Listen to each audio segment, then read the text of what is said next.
Todos ustedes, soy el doctor Eduardo Antonio Lara Pérez. A nombre de la Fraternidad Médica por la Salud, Médicos Unidos por México y el Colegio de Médicos del Estado de Veracruz, les doy la más cordial bienvenida este jueves 20 de febrero del año 2025. El día de hoy vamos a tener una videoconferencia por demás importante porque estamos involucrados prácticamente todos los médicos y lleva por título Experiencias en la atención de urgencias pediátricas en el consultorio médico y sus consecuencias legales. Y para este conversatorio van a participar la doctora Sandra Fabiola Aguilar García, que es pediatra egresada del Hospital Agustín O'Hara, es neonatóloga egresada del Centro Médico Nacional Fénix de Mérida, Yucatán.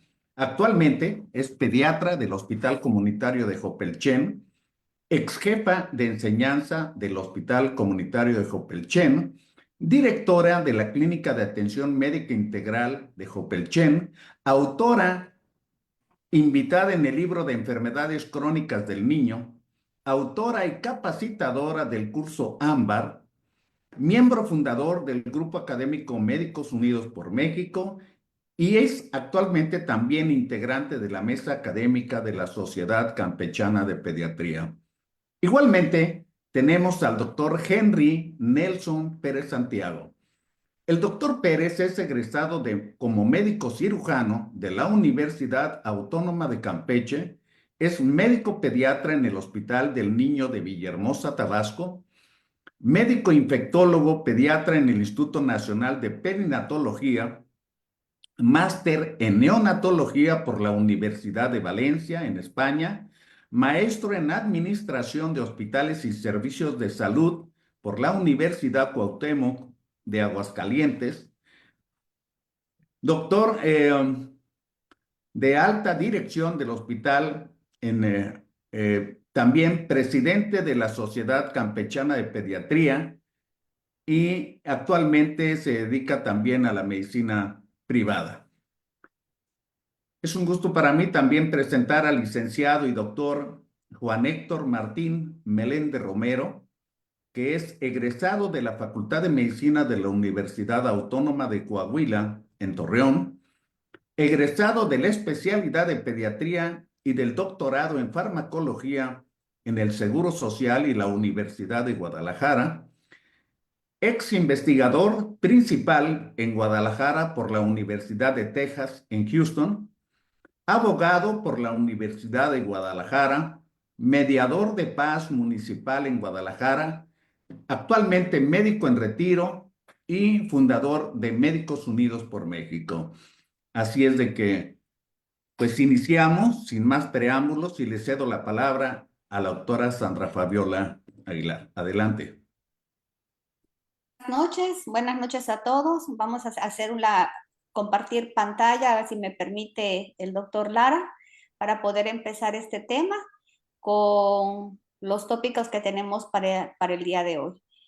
En lo que compartimos pantalla, pues hacemos un pequeño preámbulo conversando con ustedes y recordando que nosotros como pediatras de consultorio, somos los pediatras que se podría llamar como lo que se llama en España de atención primaria, y realmente somos los primeros, el primer eslabón de una cadena en la atención de un niño, tanto sea un niño que tiene problemas graves como el seguimiento longitudinal. Entonces, aquí eh, nosotros que trabajamos también en algunos centros de salud, también somos los médicos que tenemos la posibilidad de atender de primera mano, de primera fuente, todo lo que son los problemas que nosotros vemos, tanto que no son serios como los de severidad. Pero aquí sí tenemos que enfatizar algo muy importante. Entonces, que el día de hoy vamos a hablar acerca de las emergencias, una de las emergencias que se nos presentan en una consulta de rutina. Entonces, cabe resaltar que las emergencias que nosotros tenemos como concepto, que son aquellas son problemas de salud que potencialmente graves que ponen en peligro de la vida de los niños, no son necesariamente los mismos conceptos de emergencia que tienen los papás y que nos llevan a los consultorios. Por ende, pues vamos a presentarles para empezar esta interesante sesión 2 casos clínicos que hemos tenido en cuenta y que hemos llevado y que hemos tenido en lo que sea en la consulta, y de ahí vamos a hacer todo el abordaje. Declaramos que pues obviamente no tenemos ningún conflicto de interés, que las imágenes que nosotros presentamos en su mayoría son tomadas por internet y utilizadas para ejemplificar circunstancias coincidentes, y pues todo es conforme regulado a la Ley Federal de Derechos de Autor, y cualquier uso distinto puede implicar violación de los derechos. Empezamos con el primer tema. En el contexto de lo que son las emergencias o las urgencias pediátricas, como algunas veces las conocemos nosotros, estas urgencias pediátricas realmente, en un sentido estricto y profesionalmente hablando, se nos presentan a diario, todos los días. Y como les comentaba previamente, las emergencias que ponen en riesgo la vida de los niños por lo general son las menos, en comparación con son las sentidas por los padres. Son más bien las emergencias que nosotros tomamos en cuenta y que nos ponen los pelos de punta, son aquellas que aparecen bruscamente, que pueden estar nosotros en una jornada laboral atendiendo una gripe y que nos llega un paciente inconsciente que ha sufrido un síncope o que pues está traumatizado, y en ese momento que nosotros estamos atendiendo alguna situación leve, pues realmente a veces no estamos preparados, y sobre todo si estamos en un consultorio de primer contacto. Y estas emergencias de por sí mismas, al estar solos, muchas veces con un asistente, son un reto que nos tenemos que enfrentar en la consulta.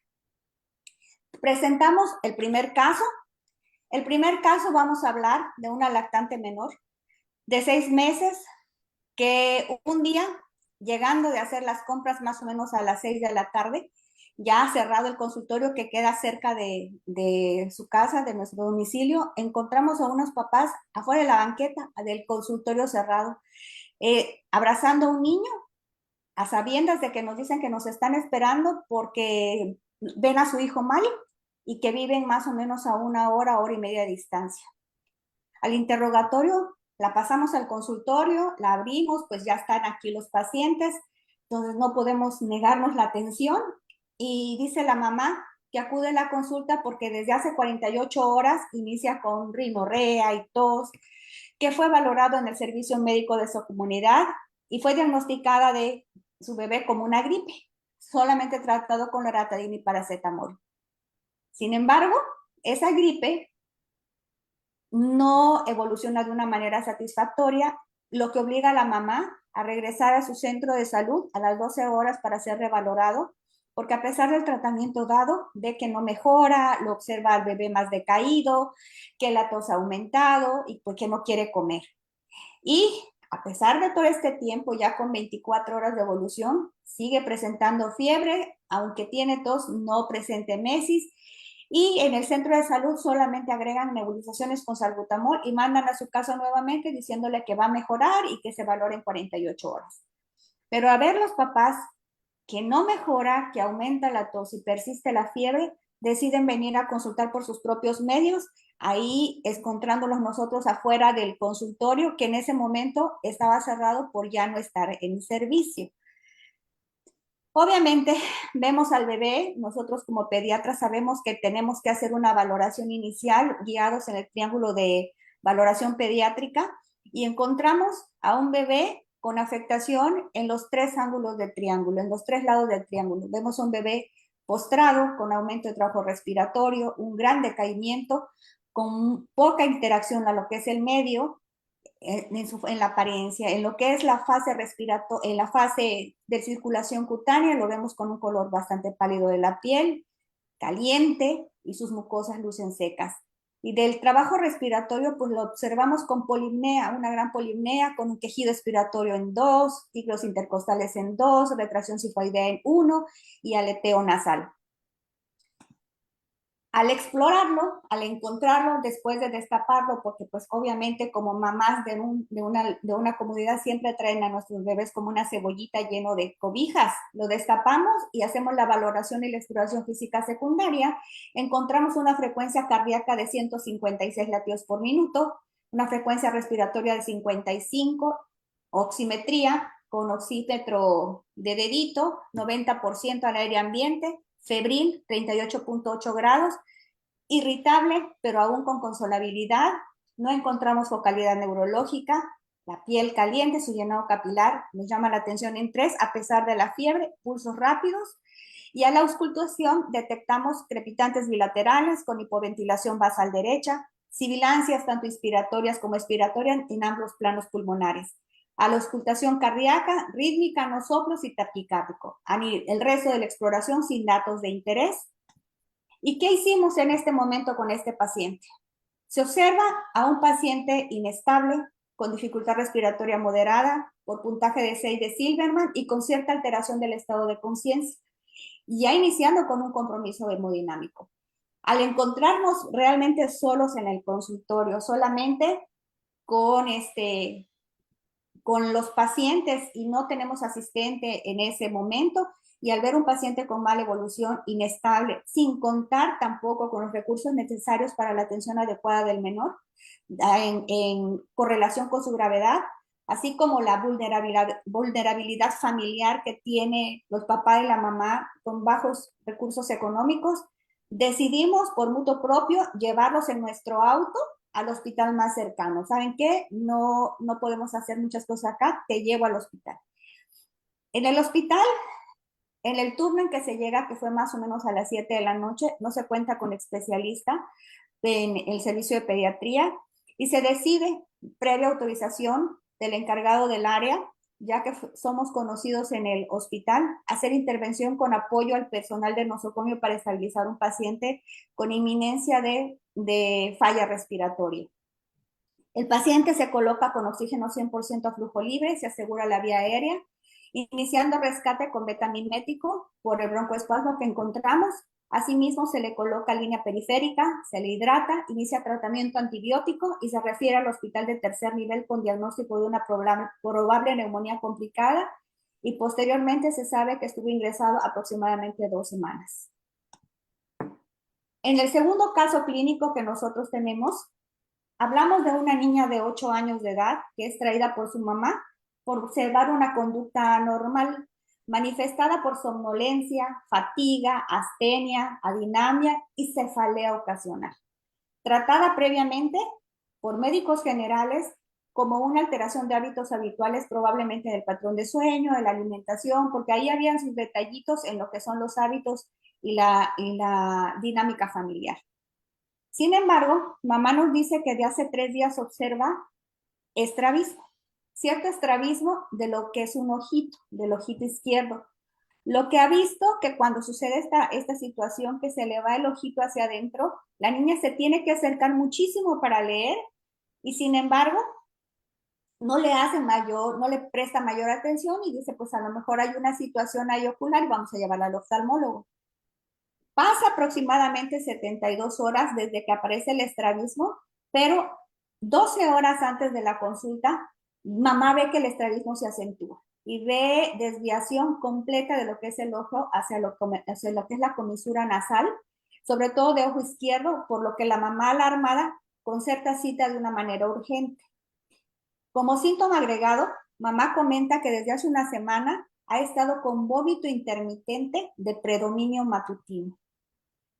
En la consulta externa, en la valoración inicial, que encontramos a una paciente de edad cronológica, peso y talla en las percentilas correspondientes, aparentemente una niña sana y normal, con buen ánimo, buen color de tegumentos.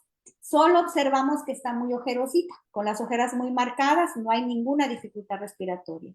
Si nosotros dejamos esto en una valoración inicial, pues realmente no vemos una urgencia per se que tengamos que atender de inmediato. A la exploración física, frecuencia cardíaca en 98, respiratoria en 28, una saturación 98% al aire ambiente, temperatura de 36.7 grados, una TA de 90-60, dentro de la percentila 50 por edad, buen estado clínico en general, pero la menor dice, cuando la preguntamos, que de repente tiene cefalea leve, algo de mareo, náusea y cansancio. Consciente, cooperadora, orientada en tiempo, lugar y persona, con un Glasgow pediátrico de 15, no hay focalización neurológica, pero sí se logra observar cierta miopía convergente de ojo izquierdo. En conocimiento, nosotros decidimos hacer una exploración armada en lo que es el ojo, pensando en posibilidades omniosas, y al realizar la exploración ocular, realizamos una palpación con buen tono, colocamos el fonendoscopio en ojito, no encontramos soplo, pero la exploración armada con exploración a fondo de ojo se detectan lesiones blanquecinas no bien definidas, sobre todo en ojo izquierdo. Aunque no podemos definir, entonces, ¿de qué se trata? Se piensa como diagnóstico inicial en un retinoblastoma. En un retinoblastoma, al no identificar de manera rutinaria esas lesiones que nosotros encontramos en fondo de ojo, sin embargo, consideramos que esto es algo que no es normal y tiene que ser valorada por otra persona. ¿Cuál fue la conducta terapéutica para esta niña? Se sospecha un proceso maligno a considerar retinoblastoma versus un tumor intracraniano y se deriva de urgencia oftalmología, llegando de la comunidad de donde estamos al servicio de oftalmología en 1 hora. Es valorada por oftalmología a las 2 horas y el oftalmólogo nos habla de inmediato y nos dice que la niña tiene datos de hipertensión intracraniana y edema de papila bilateral. ¿De qué se tenía que hacer en ese momento? Se le explica al doctor que nos apoya en lo que es el diagnóstico, que se debe referir con la nota que nosotros le habíamos mandado al doctor para que hiciera su valoración de fondo de ojo, que se le agregue sus hallazgos clínicos y se refiera de urgencias a un hospital de tercer nivel. A las 20 horas del mismo día que se vio a la paciente se vio a las 8 de la mañana. En unas 12 horas teníamos ya el diagnóstico tomográfico de una tumoración supratentorial intraxial con marcado edema de región parietal del lóbulo izquierdo que sugiere un probable astrocitoma pilocítico. Como conclusiones en estos dos casos, en la parte que nos corresponde hablar a nosotros, entre lo que son las urgencias pediátricas, realmente, insistimos, son aquellas situaciones que requieren atención médica inmediata, pero que aún así, en la mayoría de los casos, se resuelven sin hospitalizarse siquiera.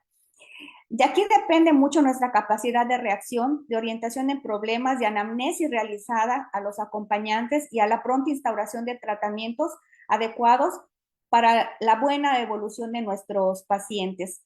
Entonces, las características de las urgencias pediátricas, de las emergencias pediátricas, es que necesitan una atención médica inmediata, se deben de tener una evaluación rápida y priorizar el triage por medio del triángulo de evaluación pediátrica, identificando los problemas más frecuentes que nosotros tenemos como pediatras y que consideramos que son las emergencias tanto respiratorias como neurológicas como traumáticas, y sobre todo nosotros como pediatras de primer contacto conocer el manejo inicial y la estabilización para ser capaces de discernir entre derivarlo o tenerlo como manejo ambulatorio.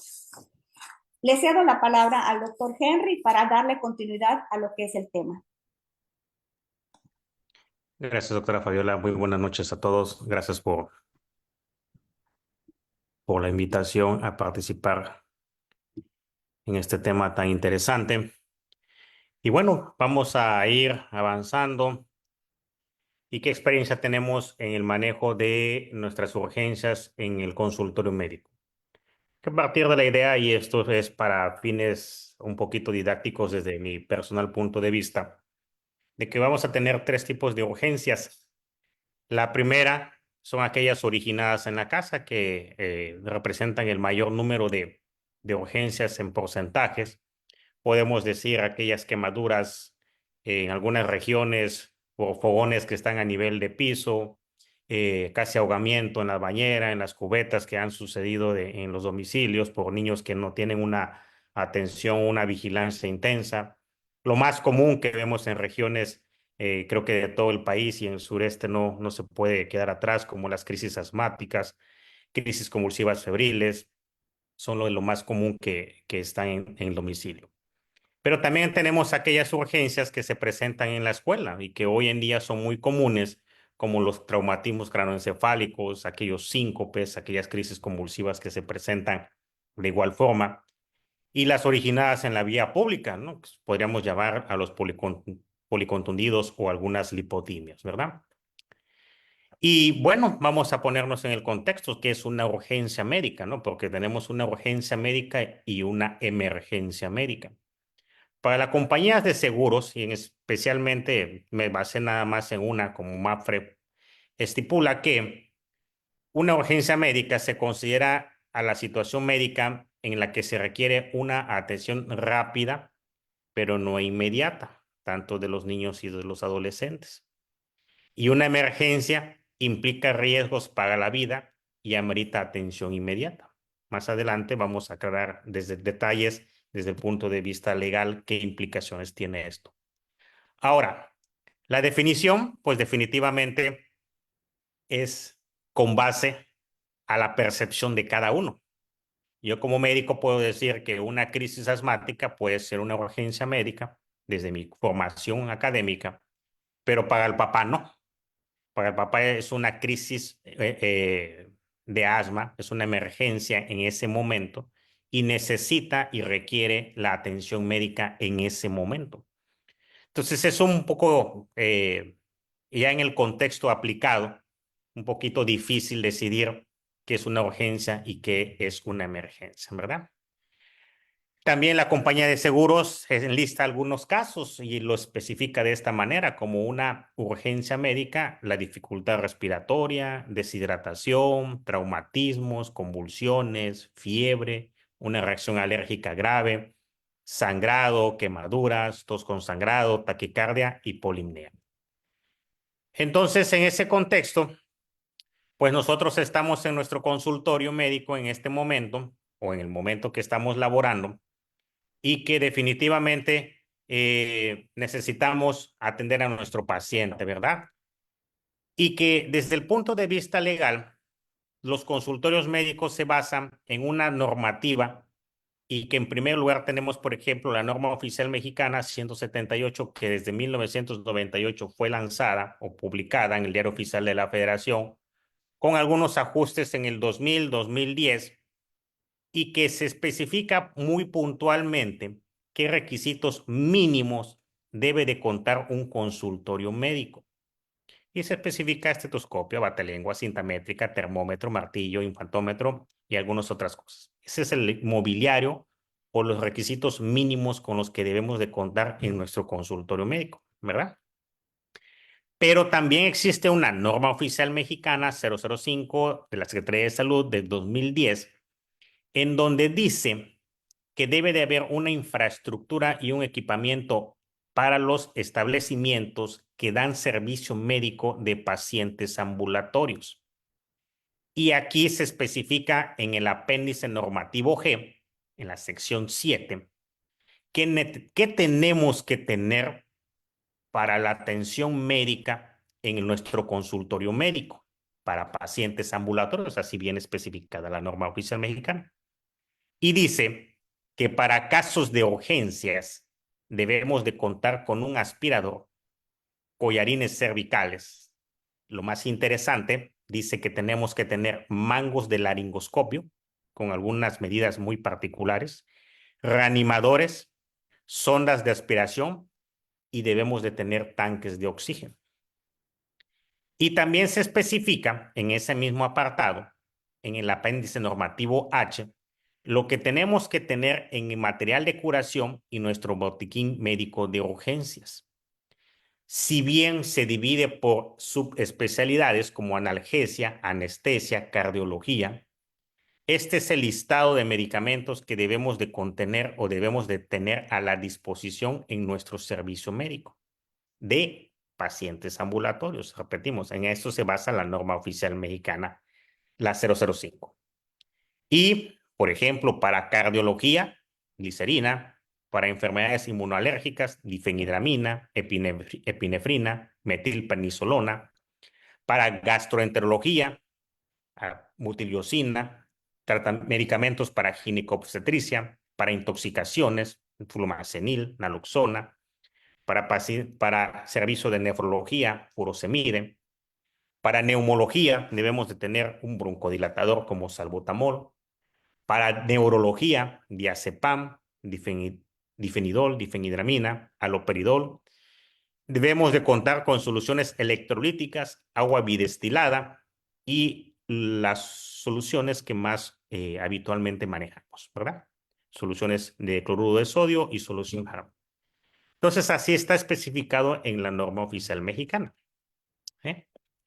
Entonces, llegamos al punto en el que nosotros estamos en nuestro consultorio y si existe un acercamiento y gracias a las redes sociales y a los servicios de mensajería inmediata, pues muchos pacientes nos mandan mensaje o nos llaman, generalmente nos mandan mensaje y nos dicen, doctor, doctora, mi niño está en malas condiciones y si tienes el tiempo como personal médico, debe de escucharle y si el papá tiene el tiempo de explicarlo y tenerlo a detalle, pues nosotros nos podemos dar una idea de que si ese paciente va a meritar mayor equipo médico o mayor tratamiento, por lo cual la recomendación en ese momento puede ser, oiga, le recomendamos que acuda a un servicio de urgencias, de algún servicio médico privado, el hospital público, porque considero que su bebé, que su niño o niña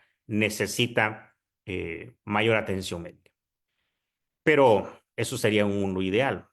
Creo que a más de uno de nosotros nos ha llegado a la consulta médica un paciente y que depende la urgencia y Ay, depende papá, las condiciones en las que venga el paciente. no Entonces, el tiene paso número 1, una debemos de capacitar a nuestro personal.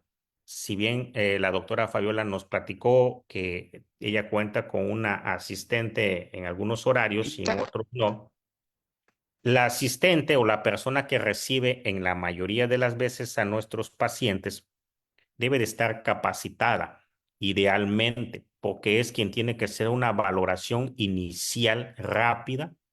Digo, no va a poder tener todos los conocimientos médicos porque no está en esa su formación, pero sí va a poder hacer una evaluación. Y esa es la facilidad que nos da el triage de valoración inicial al paciente. Muchas personas con un poquito de capacitación van a poder identificar las condiciones en el aspecto en el que está, las condiciones del paciente en cómo lo traen, para poder definir, oiga, doctor, doctora, mire, llegó este paciente y yo lo veo mal. Es mejor revisarlo inmediatamente.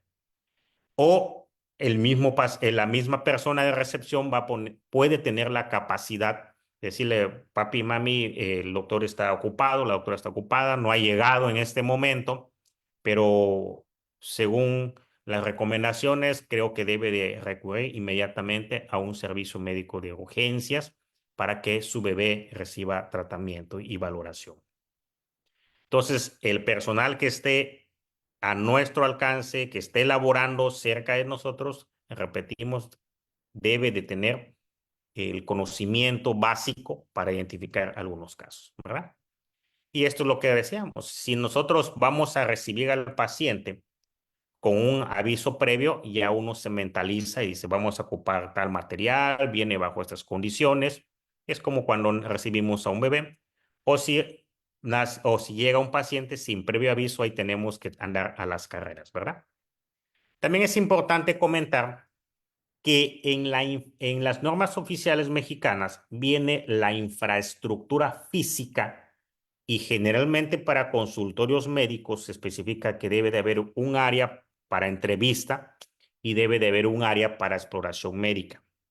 Y en esa área médica debe de reunir ciertas condiciones según la norma oficial mexicana, pero que para el paciente que nos llega en urgencias, generalmente en un área de exploración física es bastante difícil darle la atención médica y que ahí considero que según la experiencia de cada uno de nosotros en sus regiones, en sus consultorios, debe de ir adecuando el área o el espacio físico para poder atender a los pacientes que más frecuentemente le llegan.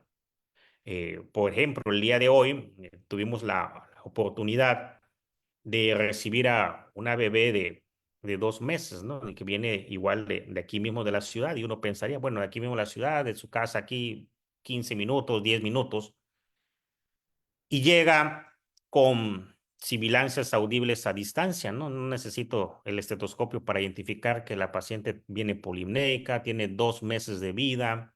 ¿Y desde cuándo está así? ¿No? Desde ayer, ¿no? Y ahorita tenemos un poquito de cambios en la temperatura.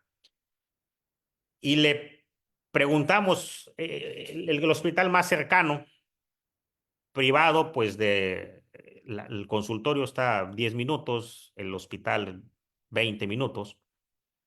Pero ese lapso de tiempo, uno echa a andar la maquinaria y dice, desde ayer en la tarde la paciente está fatigada, desde ayer la paciente en la noche se la pasó cansada, ¿y en qué momento va a caer en falla respiratoria? Entonces uno tiene que brindar en este momento, cuando llega, ¿sabes qué? Ok, está en malas condiciones en lo que hacemos la valoración inicial, pero necesito nebulizarte, necesito darte un broncodilatador, necesito ponerte un medicamento. Si tenemos las habilidades, necesito ponerte una vía intravenosa por si sucede algo, ¿no? Entonces, no puedo quedarme de los brazos cruzados, o no podemos quedarnos en esas circunstancias, o decirle, no, no le vaya a un servicio médico más cercano porque está en malas condiciones. Tenemos que dar la reanimación, por llamarle de alguna forma, inicial, ¿sí?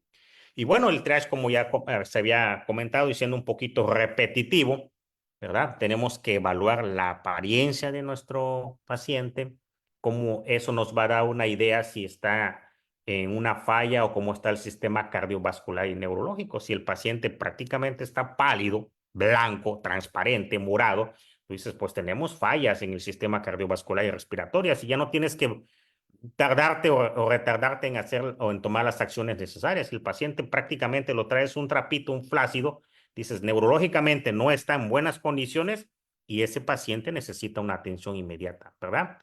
El esfuerzo respiratorio y las condiciones. Entonces, es más que en qué condiciones está el bebé, es cómo está el bebé, cómo lo estoy viendo en ese momento. Esa debe ser la pregunta primordial dentro del trash. ¿Cómo lo estoy viendo? ¿Lo estoy viendo como un niño bien o lo estoy viendo como un niño que no luce de forma inmediata, ¿verdad? Y lógicamente, ¿qué vamos a hacer nosotros cuando recibamos al paciente? Bueno, el plan de abordaje prácticamente va a estar basado en la estabilización en el consultorio. ¿Qué puedo yo brindarle en mi consultorio médico en lo que ese paciente es referido, es llevado, es mandado a la unidad médica más cercana? ¿Tengo tiempo de mandarlo? ¿Tengo oportunidad? ¿Me da oportunidad de mandarlo? ¿O no me da oportunidad? Y creo que nos han llegado siempre pacientes deshidratados. Nos ha tocado en algunos momentos pacientes con estado de deshidratación grave, que necesita un plan C de hidratación. Y en ese momento, ¿sabes qué? Vamos a colocarte la sonda orogástrica que está aquí a la mano, le vas poniendo suerito, le vamos hidratando y vamos viendo qué vamos haciendo. ¿Por qué? Porque el paciente ya lleva tiempo así. Entonces eso hay que tomarlo en cuenta. Ese paciente, una vez que se estabiliza, si tienes la oportunidad de hacerlo en tu consultorio, de una vez que rompes el espasmo, una vez que lo hidratas, una vez que lo estabilizas, ¿qué va a suceder con ese paciente? ¿Lo tienes que mandar a domicilio? ¿Existe la confianza y la capacidad de los padres para mantenerlo en vigilancia y acudir a una unidad hospitalaria por si vuelve a complicarse? Entonces, desde mi punto de vista, yo valoro que puede irse a su casita, o simplemente tengo que decidir si lo tengo que mandar a hospitalización, independientemente del servicio médico que deba de ser. Entonces, yo lo tengo que referir, lo tengo que mandar, ¿verdad? Bien. Y de mi parte sería la intervención. Muchas gracias y le cedemos la palabra al doctor Juan Héctor. Gracias, doctor Henry. Muchas gracias. Agradecido y conforme con la presentación que han hecho mis colegas. Creo que las situaciones que se han presentado se van a ocurrir en nuestro consultorio en la vía pública o en el lugar donde estemos presentes. Recordar que socialmente somos identificados como un profesional de la salud y que esto nos va a hacer que, inclusive por la identificación de la ropa con las famosas filipinas o uniformes quirúrgicos, seamos identificados en nuestra comunidad como un profesional de la salud y la gente recurre en este tipo de situaciones comúnmente al lugar donde trabajamos e inclusive hasta el domicilio. Y a mí me ha tocado algo que es un poquito ya más fácil, porque la labor difícil la han hecho mis compañeros, en puntualizar algunas de las características y proveerles a ustedes de información acerca de algunos de los aspectos legales que pueden suceder en este tipo de situaciones. Trátese de complicaciones en la evolución natural de una enfermedad en el paciente pediátrico, trátese de urgencias o emergencias como lo han planteado nuestros colegas. Para empezar, y utilizando esta presentación como guía, sobre todo para acordarme de qué rollito les voy a dar, les comparto este código QR donde ustedes podrán encontrar en Drive la presentación, el video que es parte del colofón y sobre todo una serie de referencias bibliográficas, artículos en PDF, donde he podido puntualizar estos temas que voy a comentar con ustedes. Si el código QR no les funciona porque están utilizando su dispositivo móvil, se puede copiar esta liga directamente al browser y de esa manera podrán acceder y tener de respaldo la información que les estamos compartiendo. Bien, ya desde el punto de vista legal, en el puesto de un abogado y sobre todo considerando en una situación neutral qué fue lo que ocurrió en una urgencia o emergencia médica, a los profesionales de la salud siempre les surgen este tipo de condiciones. Si ustedes ven en la imagen tomada de la red, es un paciente que se encuentra en una condición grave, ya que tiene pérdida de la conciencia, hay dificultad para respirar, en la coloración, etcétera, y eso conlleva que se le dé una resucitación inicial. Y las preguntas que surgen como profesional de la salud es, ¿qué pasó? ¿Cómo fue que sucedió? ¿Por qué el paciente llegó a estas con condiciones? Y sobre todo el punto final que vamos a enfocarnos es, ¿qué pasará con la actuación que yo tuve? ¿Será validada por otro colega? ¿Tendrá alguna consecuencia legal? Etcétera. Son preguntas de primera línea, pero que van a surgir tarde o temprano en la resolución de estos casos.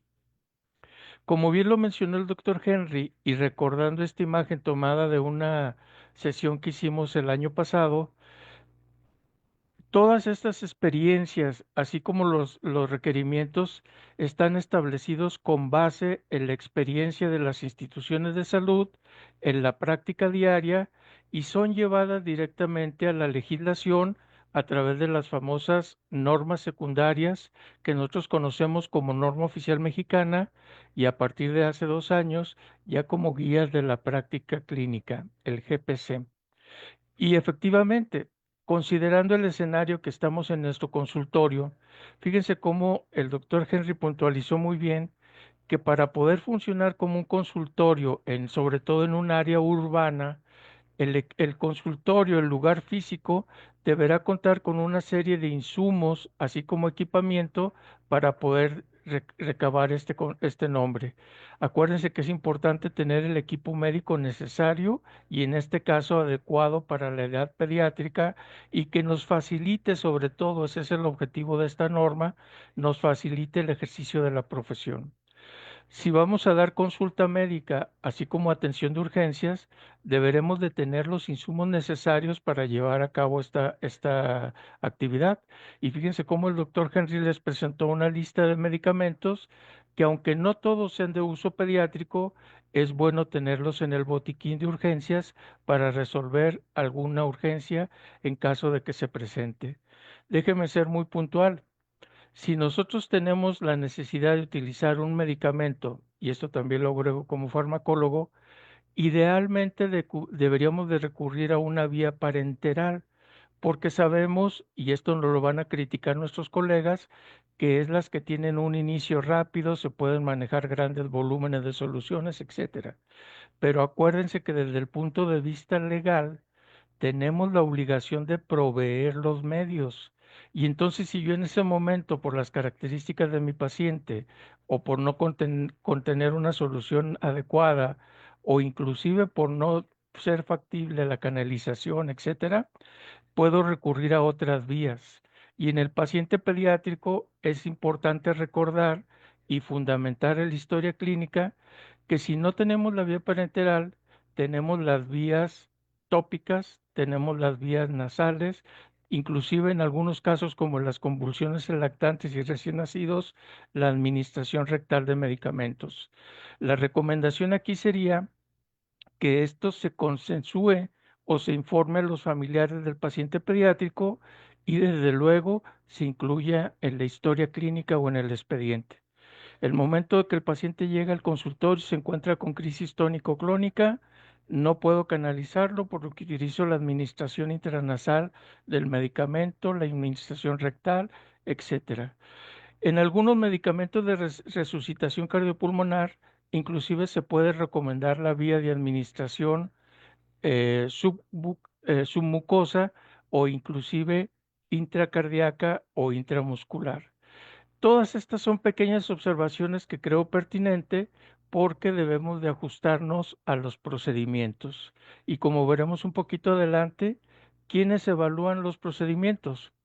Como lo mencionó el doctor Henry, toda esta normatividad existe ya, está publicada y es vigente y se puede ir adecuando cada 5 años o en el momento que se crea oportuno por los responsables. Para no entrar en detalle en todas estas normas, bastará con decirles que dentro del proceso legal se hace una valoración de la actividad del médico durante la atención de urgencia y esa valoración puede ser hecha por tres partes, como vamos a ver ahorita. Por una parte que represente a la quejosa o a la demandante de algún incidente en la atención de la salud, por el abogado defensor o un perito médico que represente al profesional de la salud y en ocasiones, sobre todo cuando hay discordia en estos criterios, obviamente el acusador va a tener el dictamen a su favor y el profesional de la salud busca fundamentar sus actos. Esta controversia muchas veces es resuelta por un tercero en discordia que se le denomina perito judicial. Allí es donde hace algunos años participamos, sobre todo con el objetivo de proporcionar información al juzgador, al juez, y que éste pueda decidir de una manera objetiva cómo se llevó a cabo la atención de la urgencia o de la emergencia en el consultorio. Si por alguna razón se considerara que hubo una omisión, considerando que algún procedimiento, algún medicamento no se utilizó en la atención del paciente, o bien que esto fue utilizado de manera incorrecta, en ese caso, habrá siempre responsabilidades para el personal de salud, tanto en la vía civil, en la administrativa o en la penal. En este momento quiero recalcarles que la vía civil se refiere sobre todo al ejercicio de la profesión, amonestaciones, suspensiones temporales o inclusive la suspensión definitiva del ejercicio médico. En la vía administrativa se pueden ocasionar algunas sanciones que están en relación al aspecto económico, a la adquisición de equipos necesarios para desarrollar la actividad o inclusive la aparición de multas y en algunos casos algunos emolumentos pecuniarios para continuar el desarrollo de la enfermedad. Y en el caso de que el efecto indeseable sea la defunción de nuestro paciente, esto puede ser ya evaluado de una manera más específica para determinar si existe alguna sanción punitiva que inclusive requiera no solo la suspensión del ejercicio médico, sino también la pena de cárcel por haber sido omiso o haber actuado con culpa o dolo en la atención urgente de nuestro paciente. Si ese es el panorama, si tenemos consecuencias civiles, administrativas o penales por la atención de urgencias, la propuesta y el interés que tengo en esta ocasión es brindarles información para que podamos retroalimentarnos y ver si estamos cumpliendo o no con la atención básica de las emergencias en el consultorio. Bien, ¿por qué surgen estas situaciones que nos han comentado nuestros colegas? Bueno, la primera, como lo manifestó la doctora Fabiola, es que conociendo la historia natural de la enfermedad, ya sea porque el tratamiento no ha sido eficaz o surgen complicaciones, hay un resultado adverso en la atención de una enfermedad preexistente. Pero finalmente se entiende que si ya aparece esta complicación, se convierte en una urgencia médica, así como lo denominan las compañías de seguros e inclusive el Código Penal Federal, para que esta urgencia marque al personal de salud que requiere atención inmediata. Atención inmediata en su evaluación, en el traslado, atención inmediata en el estudio de paraclínicos y atención inmediata en los procedimientos médicos quirúrgicos. A cada quien deberá de evaluarse conforme a su participación en la atención de este paciente. Entonces, estar siempre en la reserva de que la evolución de la enfermedad de nuestro paciente, si es preexistente, se puede complicar o bien que puede aparecer como un efecto no deseado.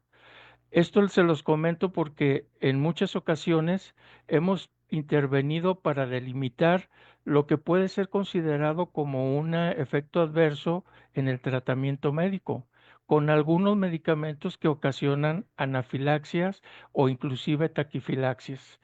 Afortunadamente existe suficiente bibliografía para poder fundamentar cómo los principios farmacológicos en relación a la dosis, a la posología, etcétera, pueden ser independientes en un momento dado de que ocurre este efecto por primera vez en el paciente o de manera inesperada.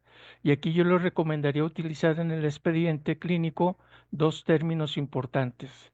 Taquifilaxia, cuando se trate de un efecto adverso que aparece en el paciente sin tener una consideración o un antecedente previo e idiosincrasia, este último, la idiosincrasia, en relación a efectos muy poco comunes o que son completamente inesperados en este tipo de pacientes.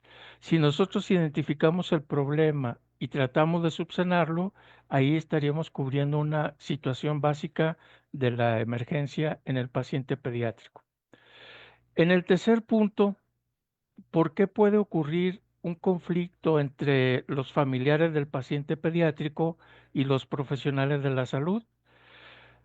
Yo les he estado insistiendo en que ya debemos quitar ese término de que la atención en los consultorios, que el Código Federal y la Ley General de Salud nos marcan, que inclusive debe ser abierta y sin causar una retribución económica. En este caso, a muchos de los familiares del paciente les causa este menoscabo económico, teniendo que pagar traslados, teniendo que pagar estudios paraclínicos o medicamentos necesarios en el tratamiento de la enfermedad. Y esto también puede ser una fuente importante para ocasionar o condicionar la aparición del conflicto en la relación médico-paciente. Y por último, algo que estamos viendo y que lo comentó bien el doctor Henry, es que cada vez que evaluemos un paciente y que vayamos a instruir un manejo, un tratamiento, debemos de comunicarlo al familiar que esté presente o que sea responsable de la atención del paciente. Esto porque generalmente la alteración en la comunicación entre médico-paciente es una de las causas primordiales de la generación de estos conflictos. Y algo que sucede muy frecuente en nuestro medio es que otros profesionales de la salud que a oídas, a sabiendas o inclusive por comentarios hacen una evaluación superficial del caso, hacen recomendaciones diferentes a las que está llevando el médico tratante. Y en ese caso, cuando se contraponen las opiniones de los colegas con la que del médico tratante, puede ser también una fuente de conflicto. Aquí me viene a la mente alguna experiencia adversa que tuve en las urgencias de pediatría del centro médico, donde algún colega exclamaba, no hombre, qué bárbaro, qué bueno que nos trajo al paciente, señora, lo estaban matando. Y entonces imagínense cómo va a predisponer la conducta o la actitud de los familiares en ese tipo de situaciones. Y para finalizar, y creo que esta va a ser una aportación muy específica, ¿cómo es la atención del conflicto en las urgencias médicas o en las emergencias en el consultorio? Bueno, ya vimos que atender las urgencias requiere de la pericia, del conocimiento y sobre todo de la disponibilidad de insumos del profesional de la salud para poder ejercer su práctica.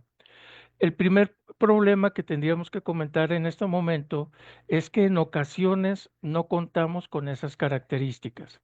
Bueno, si se trata de pericia y experiencia, el médico, el profesional de la salud o en otros países, por ejemplo, las enfermeras o el personal paramédico, se encargan con una capacitación importante. Y recalcarles que aquí es importante que cada 5 años el profesional de la salud actualice sus conocimientos con una certificación. Para obtener esa certificación es necesario llevar a cabo los cursos de actualización periódicamente durante 5 años, pero sobre todo la mayoría de los colegios y las asociaciones médicas incluyen los famosos cursos de reanimación. Por ley, lo que se pide es el curso de reanimación básica, ese que debemos de dar en México los profesionales de la salud, pero que en otros países el personal paramédico, los asistentes médicos, inclusive la población general, ya están capacitados para dar este tipo de servicios. Entonces, la primera recomendación para prever este tipo de conflictos es tener una capacitación y una certificación para poder ejercer el ejercicio de la medicina. Luego, ¿qué necesitamos para entender este tipo de controversias? Mejorar la comunicación con nuestros pacientes y sus familiares. Es importante que aunque a veces tengamos problemas en esta comunicación, porque los familiares no nos entienden, no podemos explicar en términos llanos o sencillos lo que estamos haciendo y por qué lo estamos haciendo, eso sí se lo recomiendo y les insisto, siempre que quede asentado en el expediente clínico. Es cierto que por estar atendiendo la urgencia, en ese momento no podemos poner nota ni el expediente electrónico ni es. De esto están conscientes los legisladores y los jueces, el Poder Judicial, y por eso en situaciones de urgencia hay un consenso donde otorgan al médico hasta 48 a 72 horas para el desarrollo de estas notas clínicas, para el desarrollo del expediente clínico. Y aquí lo que yo le recomendaría es que utilicemos el tiempo pasado, recibí al paciente a tal hora, lo canalicé, le aseguré la vía aérea permeable, le puse la infusión de adrenalina subcutánea, etcétera. Y de esa manera, nosotros al cumplir con el requisito del expediente clínico y hacer valer nuestro criterio de que estamos utilizándolo para referir lo que ya hicimos, queda claro que no se ocurren en omisión. Eso es importante para quitar casi la mitad de las quejas o demandas que ocurren en nuestro medio. Cuando alguien opina o el familiar dice, ¿y si se le hubiera hecho? ¿Y si se le hubiera administrado este medicamento? Aquí está la historia clínica, señora. Yo primero atendí al paciente y en su momento, cuando fue oportuno, me fui a redactar la historia clínica, el expediente, las notas médicas, etcétera. Concluyo en este punto que tratándose de urgencias y emergencias médicas, existe la posibilidad de poner de manera posterior las notas y complementar el requisito del expediente clínico. Bien, ¿y quiénes son las personas que participan generalmente en este tipo de conflictos? Son tres. El demandante o quejoso, que por tratarse de un paciente pediátrico va a estar representado por los padres o tutores. Generalmente estos padres o tutores reciben la asesoría jurídica o la asistencia de un abogado. La única diferencia es que el asesor jurídico es cualquier profesionista que los demandantes habilitan para que tenga conocimiento del caso, obviamente si esté relacionado con la abogacía es mejor, y en este caso pueda asesorar directamente a los quejosos.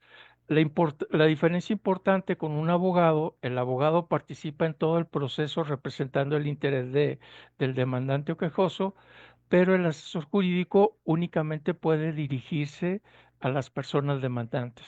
El abogado sí se dirige al Poder Judicial y a la contraparte. Y muchas veces, para probar el dicho o dar un fundamento científico a lo que se está quejando, ocurre la presencia de un perito demandante. Generalmente el perito es un profesionista con cursos de especialización o con un título profesional en el área de que se trate. El ejemplo sería que si estamos hablando de que hay el efecto adverso de un medicamento, pues lo ideal sería que el perito demandante sea un médico especialista en el área de la farmacología clínica que fundamente la relación entre el efecto adverso observado, el que le causó daño al paciente o le causó la muerte, y la administración que ocurrió durante la urgencia. Esta sería la primera parte. La contraparte es el demandado, que aquí puede ser ya cualquier profesional de la salud, no solamente los médicos. Inclusive, si se acuerdan hace años del caso Yo Soy 17 que ocurrió aquí en Guadalajara, ya también se le dio responsabilidad al personal administrativo, al director, al subdirector y al jefe de servicio del área donde ocurrió este problema. Aquí generalmente el demandado va a recibir de manera pasiva las quejas, las observaciones o los peritajes que utiliza la parte demandante. Y un abogado defensor le va a ayudar a, sobre todo, dos situaciones. Primero, a que se trate de fundamentar sus actos, a demostrar que no hubo omisión y sobre todo que no existe culpabilidad y mucho menos dolo. Cuando se dan estas tres características juntas o separadas, como la omisión y la culpa, entendiendo que no fue algo hecho a propósito, sino que ocurrió al atender al paciente, en este caso casi siempre prevalecen las sanciones administrativas o pecuniarias, tratándose de dinero para el personal de la salud. En algunos pocos casos, pero es la verdad que existe, se ha podido demostrar el dolo, es decir, cuando el profesional de la salud manifiesta abiertamente o mediante sus actos la intención de que el suceso final ocurra.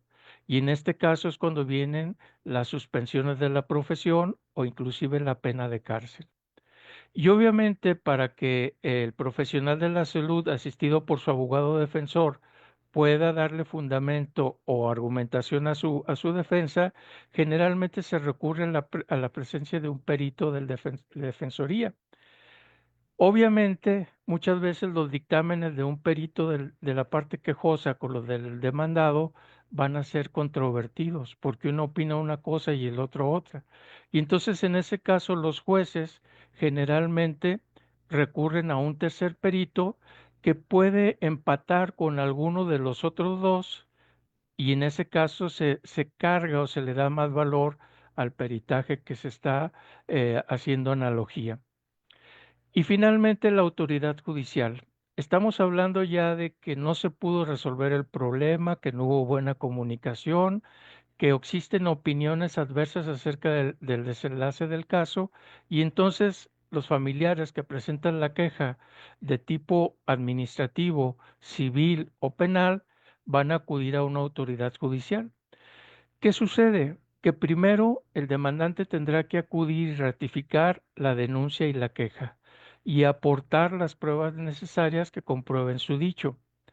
Antes de que ocurra cualquier fenómeno, se les va a tratar de que en las dos partes acudan a una mediación o inclusive a un arbitraje.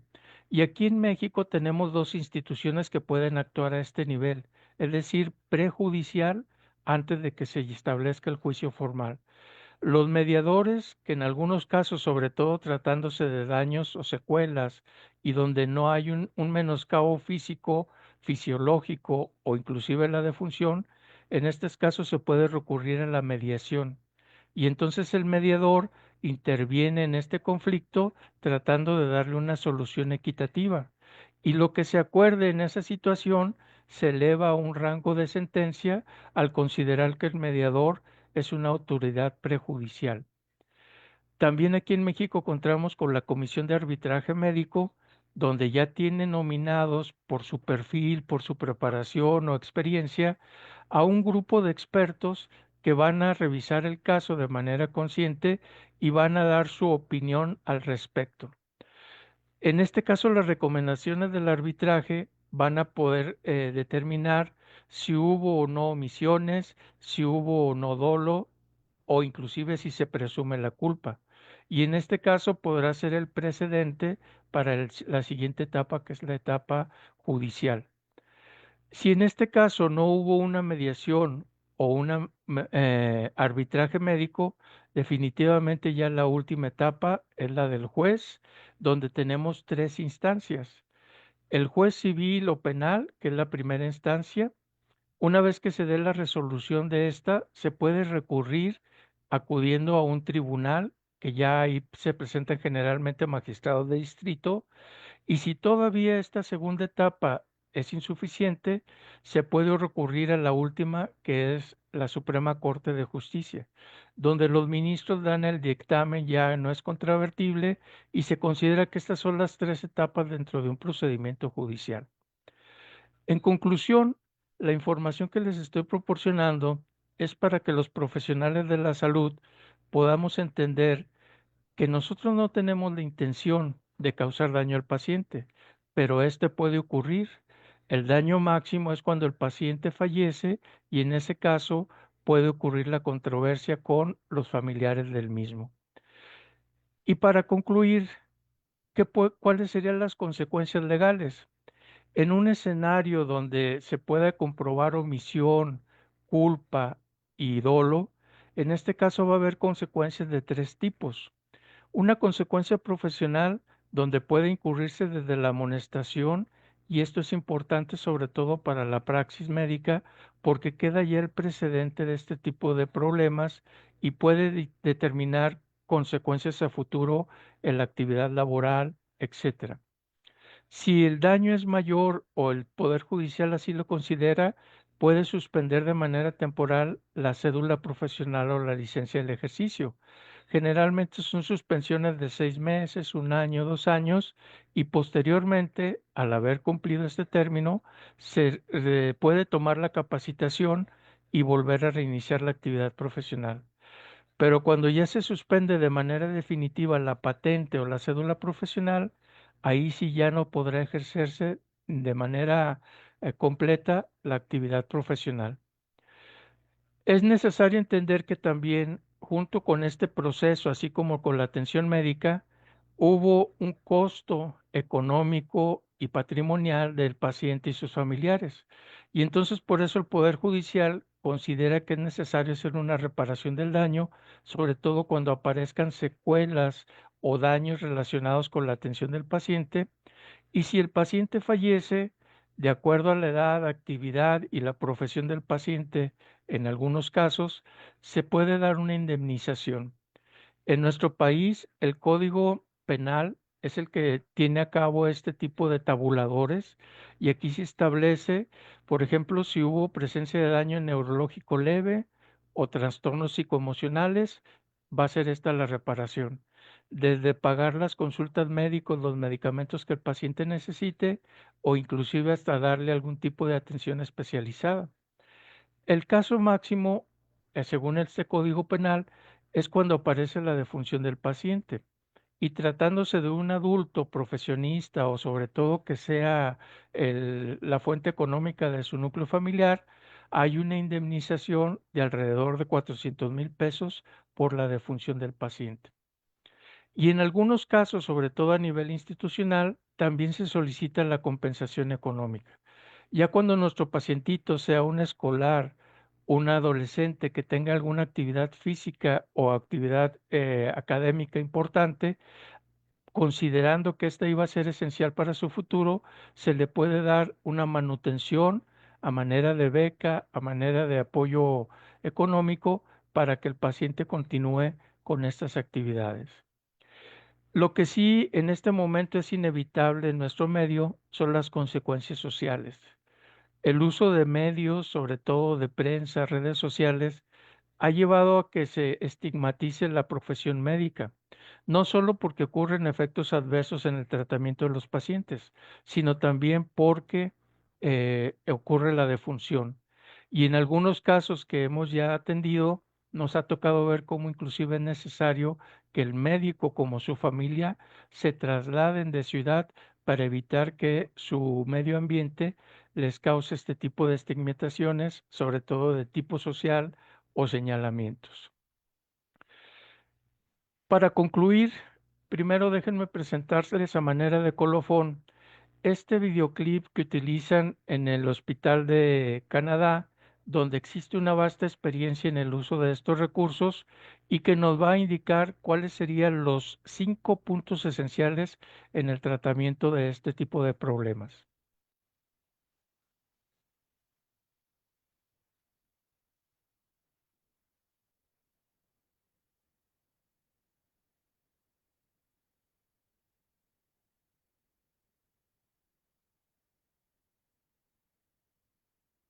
¿Otra vez?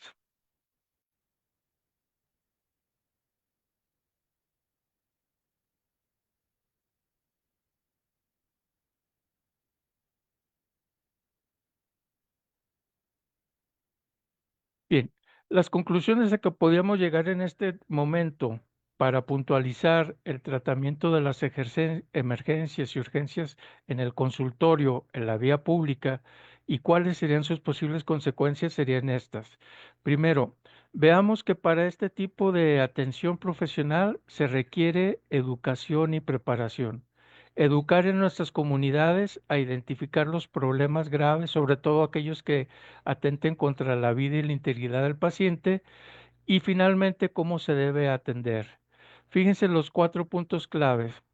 Primero, el paciente da el llamado de auxilio y pide la intervención de otros colegas. En este caso, el famoso 911, que son los servicios de emergencia. Después de que hace esta solicitud o llamado de auxilio, solicita los insumos que generalmente o se entiende que deben de estar disponibles en el medio en que nos encontremos. Tercero, importante para el profesional de la salud, evalúa el caso. No pulse quiere decir que es una condición crítica y requiere atención inmediata, y así como lo vemos, empieza con las medidas necesarias. ¿Cuáles? Las que sean indispensables, las que tengamos en nuestro medio. Y aquí me permito concluir con el último punto. Es un consenso a nivel de los juzgados, a nivel de los procesos judiciales, que si estamos en un medio urbano con todos los recursos, debemos poner a disposición del paciente lo que tengamos a la mano. Si estamos en un área rural donde no contemos con todos este tipo de recursos, debemos de identificarlos y proporcionar los que estén disponibles y solicitar la atención del paciente en otro nivel de atención. De esa manera se puede hacer una correlación entre la atención en medios urbanos y la atención en medios rurales. Y con esto concluyo para darle el uso de la voz al doctor Lara y terminar con nuestra reunión.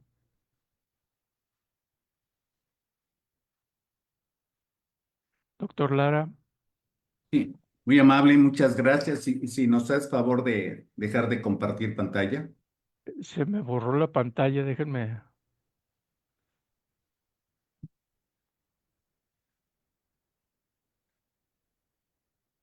¿Listo? No, no, todavía no. Déjame ver cómo le puedo hacer. ¿Listo? No, a ver, a ver.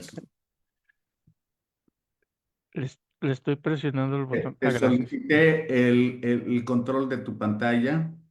Sí, A ver, ahí ya lo suspendí yo. creo que el mouse no funciona, le estoy dando clic y no. Muy bien. Fíjate que muy completa, muchas felicidades a todos por su segmento. Y me hiciste recordar una serie de cosas cuando en mi vida institucional y que creo que vienen a colación porque si vemos actualmente lo que está pasando en nuestro país que sale el personal de salud a las calles a manifestar que no tienen insumos, que les falta equipo, que no tienen medicamentos, etcétera, etcétera, etcétera, etcétera, no dudaría que haya un caso mortal o una demanda hacia una persona que en ese momento estaba de turno, sea enfermera, sea médico residente, sea médico de base. ¿Qué es lo que va a pasar? O sea, ahí es donde debe de prestarse la atención, donde deben de tener todo lo necesario para la atención. ¿Cuál es el grado de responsabilidad del médico? ¿Qué es lo que va a suceder? No sé si... Sí, en este caso es una observación muy puntual a lo que pudiera ser una responsabilidad compartida. Y esa inclusive ya está manifestada en los contratos colectivos de trabajo y en los códigos civiles. Aquí generalmente se entiende que la institución donde laboremos es la encargada de atender los insumos, mientras que la persona, el médico, la enfermera, el paramédico, es el personal de salud que va a proveer la atención.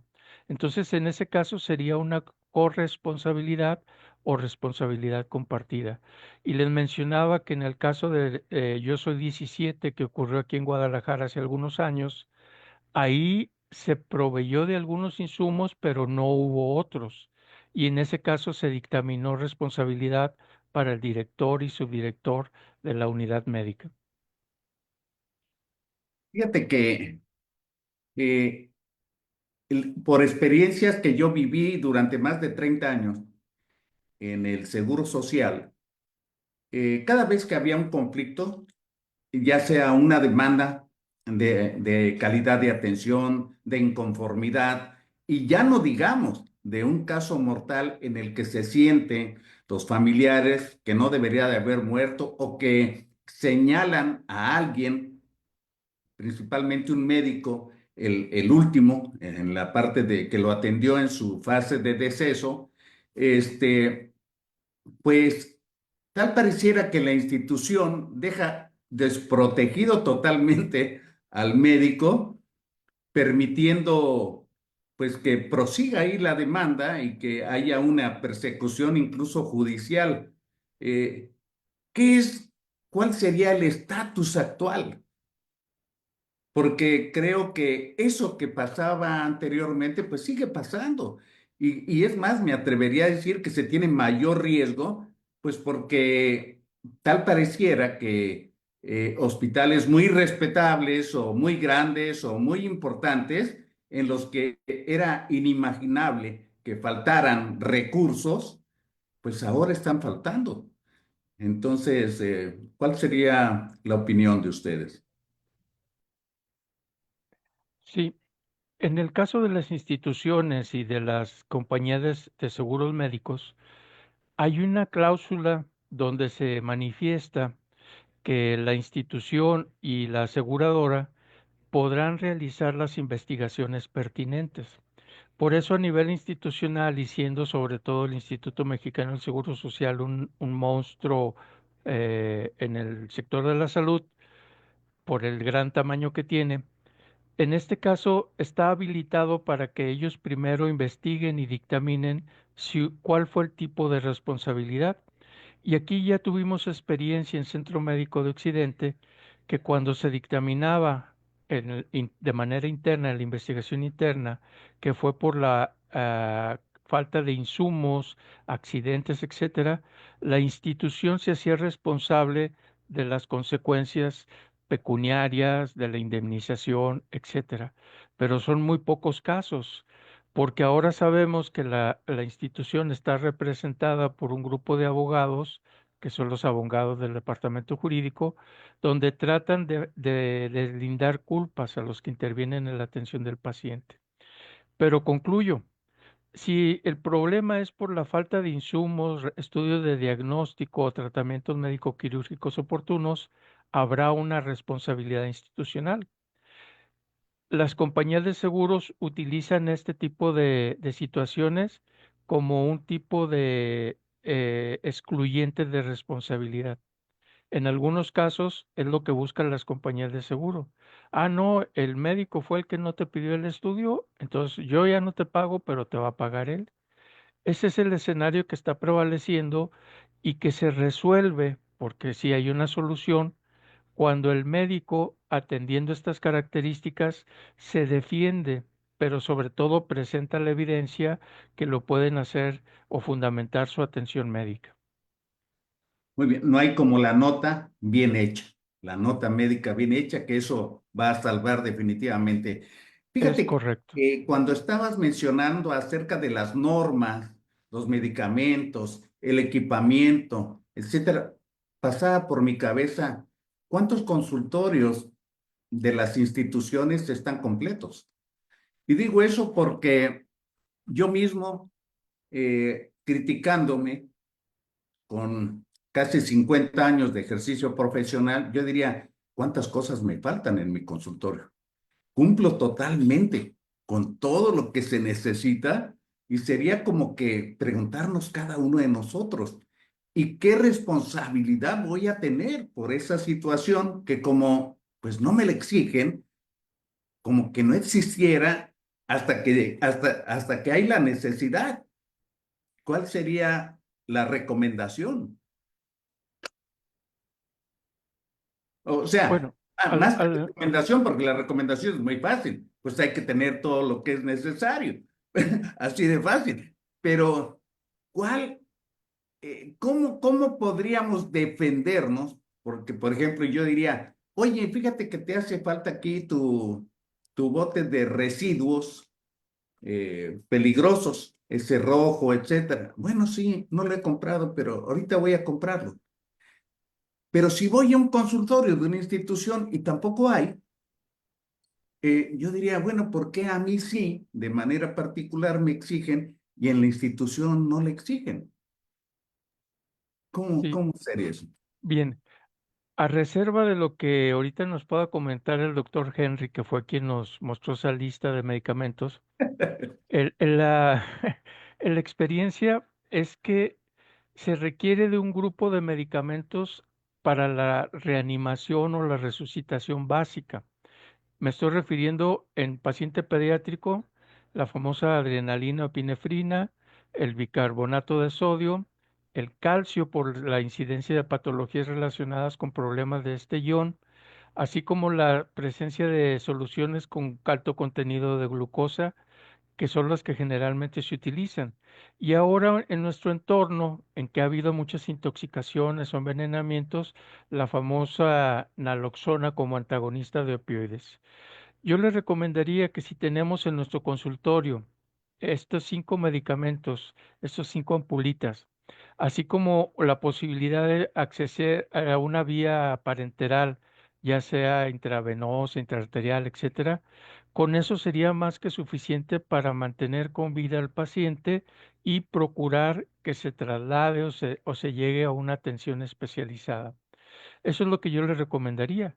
Ya si estamos en un entorno de tercer nivel y esos medios, entonces sí tener el cuadro completo de medicamentos. Esos enormes carros de medicamentos que no controlamos los médicos, los controla el personal de enfermería y que ya encontramos casi todo lo que se necesite. Fíjate que me hace reflexionar en algo. Antiguamente los pediatras, casi todos, nos compramos nuestro refrigerador, íbamos a la jurisdicción sanitaria y nos surtían de vacunas. Y entonces ofrecíamos el servicio de estar poniendo las vacunas a los niños. Eso ha cambiado. Ahora hay que conseguir una red fría que vaya distribuyendo y algunos de nosotros, ya no todos, pues se dedican todavía a poner vacunas.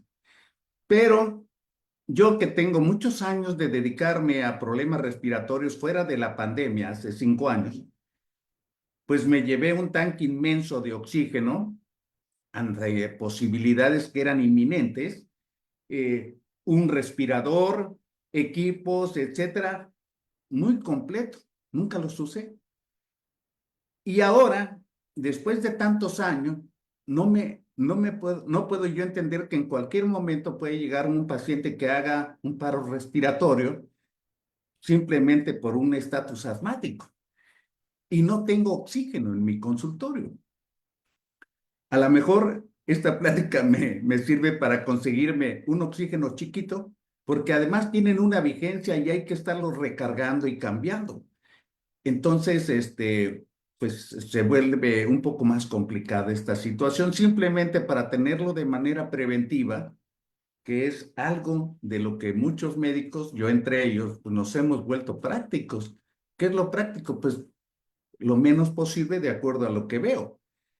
Pero la verdad que es impredecible que vaya a llegar una emergencia que pueda tener un desenlace fatal o una prioridad de atención y que no la cubra simplemente porque no tienes el equipo o los insumos necesarios. Hay medicamentos que tienen una vigencia, caducan.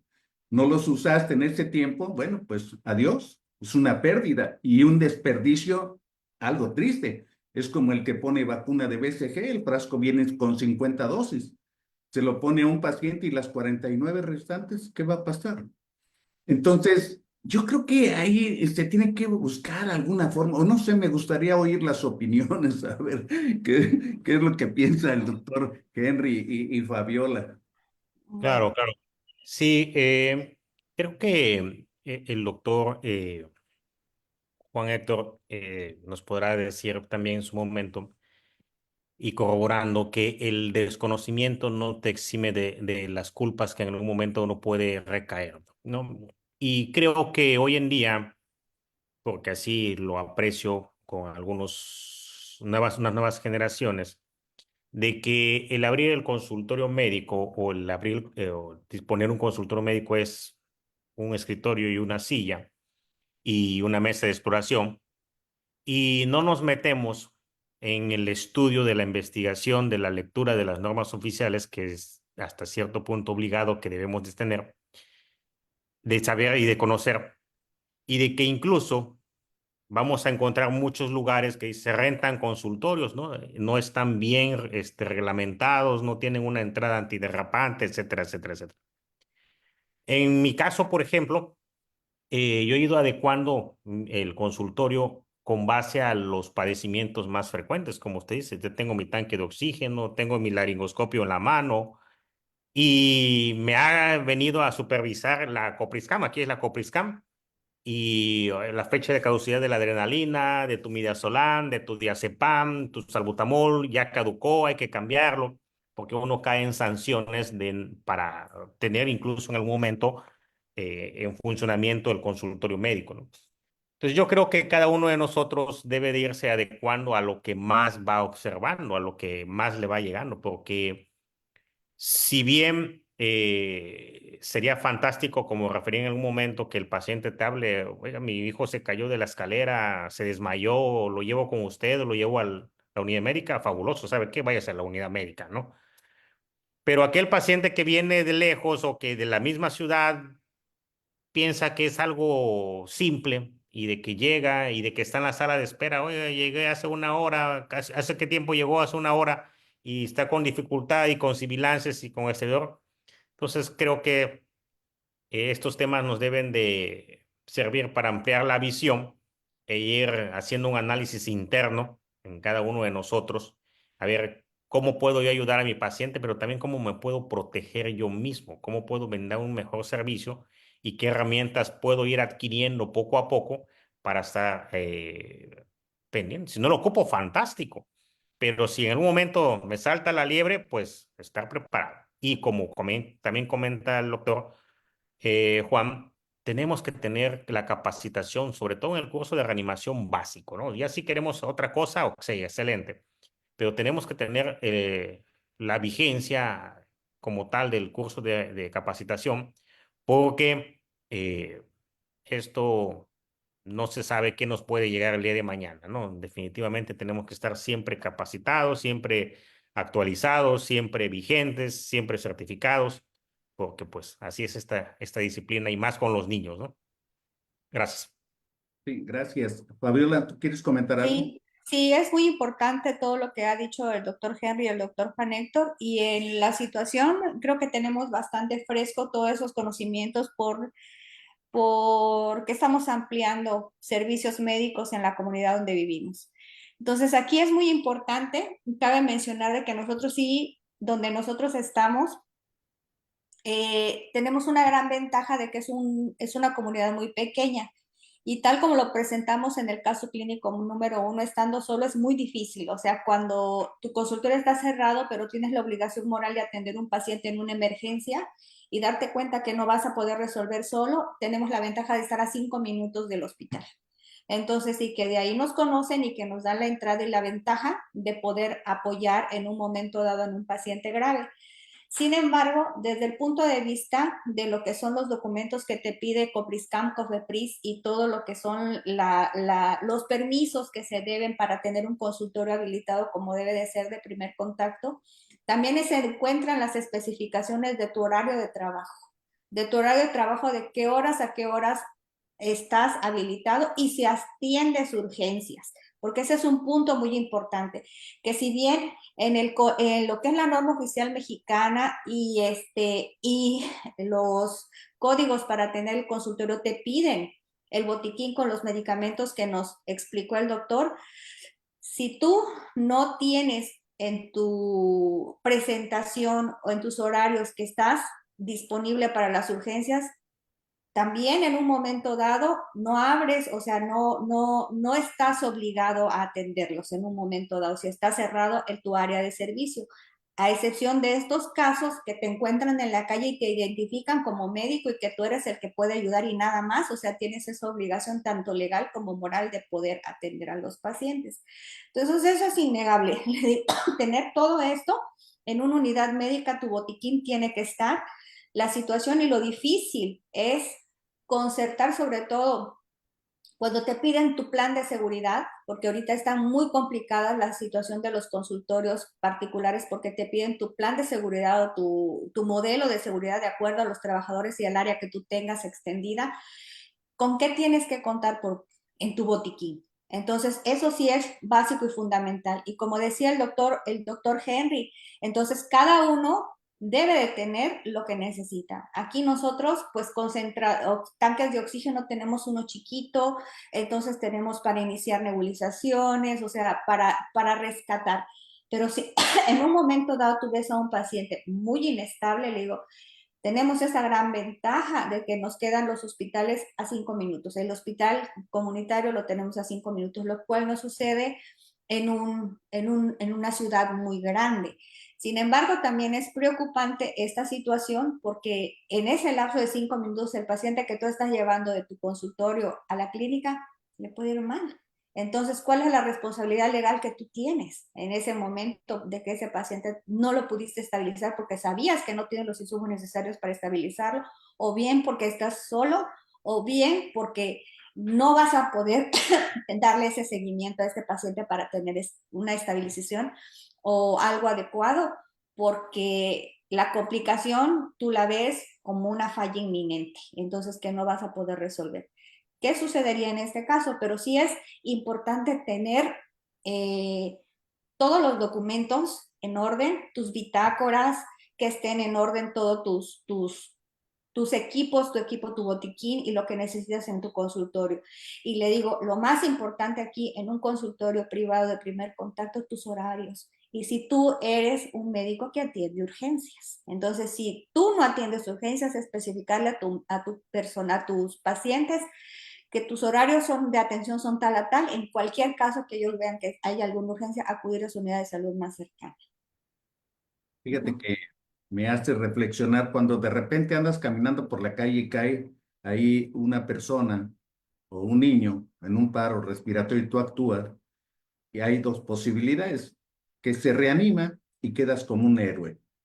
Y ya después van a recibir la atención complementaria, o que muere ahí mismo y de todas maneras quedas como héroe porque realmente hiciste un esfuerzo, etcétera. El problema es cuando la gente llega en las mismas circunstancias a un sitio donde le van a cobrar, donde estás ofreciendo un servicio y que la gente siente que como va a pagar, tú tienes la obligación, ¿verdad?, de resolver el problema.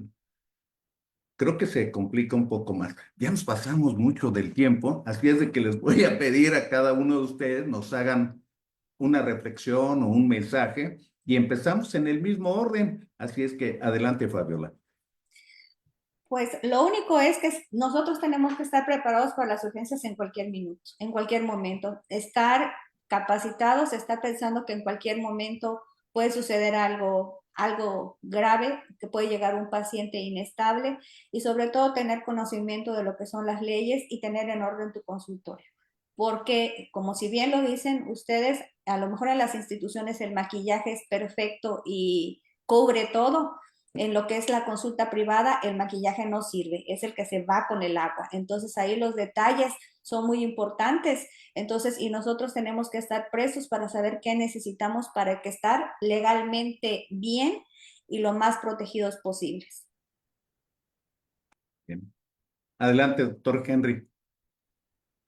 Ok, pues simplemente estar con el conocimiento siempre actualizándose para estar preparados ante cualquier evento, estar reuniéndonos en estos foros porque esto nos mantiene con la mente fresca y retomando algunas cosas que a veces se nos van pasando por alto, pero que gracias a estas intervenciones y opiniones de otros colegas, pues estamos al día, ¿verdad?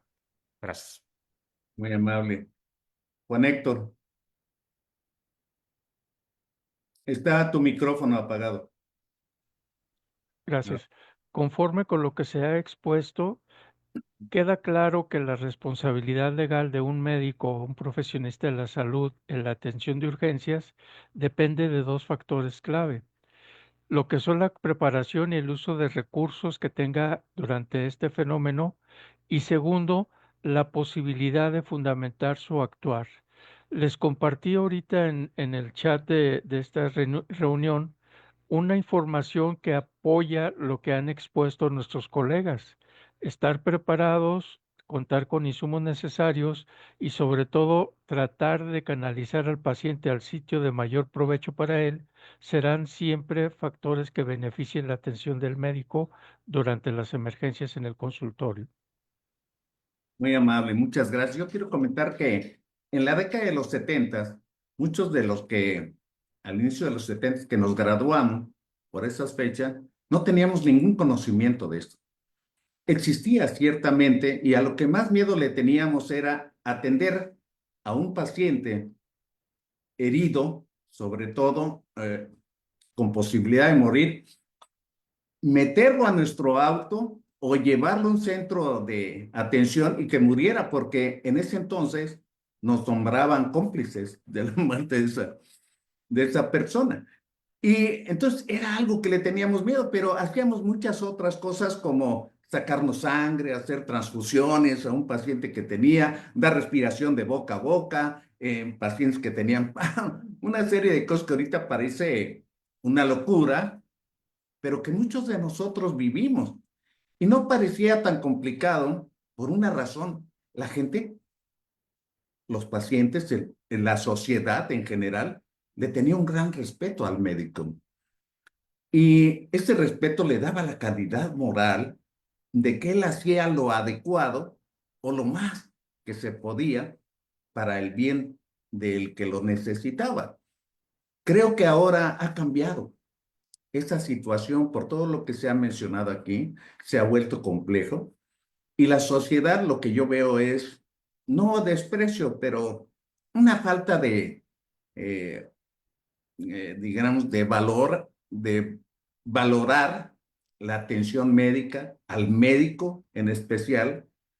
Y hace tiempo nos quejamos porque oíamos de los políticos que todo lo solucionaban diciendo que se iba a dar la atención médica de manera gratuita y se sigue diciendo y manipulando con esas cosas. Quiere decir que entonces no conviene ser médico. Decidiste ser médico para tener una forma de vivir, pero no vas a ganar dinero porque le haces creer a la gente que la atención médica, la atención de la salud debe de ser gratuita. Y no, la atención de la salud es una profesión como cualquier otra y se tiene que cobrar por ello y es un modo de vivir para las personas que nos dedicamos a estudiar para atender a otros, como cualquier otro servicio. Entonces yo creo que sí vale mucho la pena reflexionar en algunos aspectos no legales, no estrictamente médicos, sino de actitudes, de personalidades, y que tienen una repercusión para lo que es actualmente la atención médico-paciente. Entonces, quiero agradecer a nombre de la Fraternidad Médica por la Salud, Médicos Unidos por México, a nombre del Colegio de Médicos del Estado de Veracruz, la participación en este conversatorio de la doctora Sandra Fabiola Aguilar García, del doctor Henry Nelson Pérez Santiago, del doctor y abogado Juan Héctor Martín Meléndez Romero, su excelente participación. Este video estará en unos minutos en nuestro canal de YouTube y yo les deseo que tengan una muy buena noche y nos veremos muy pronto. Buenas noches y hasta pronto. Adiós.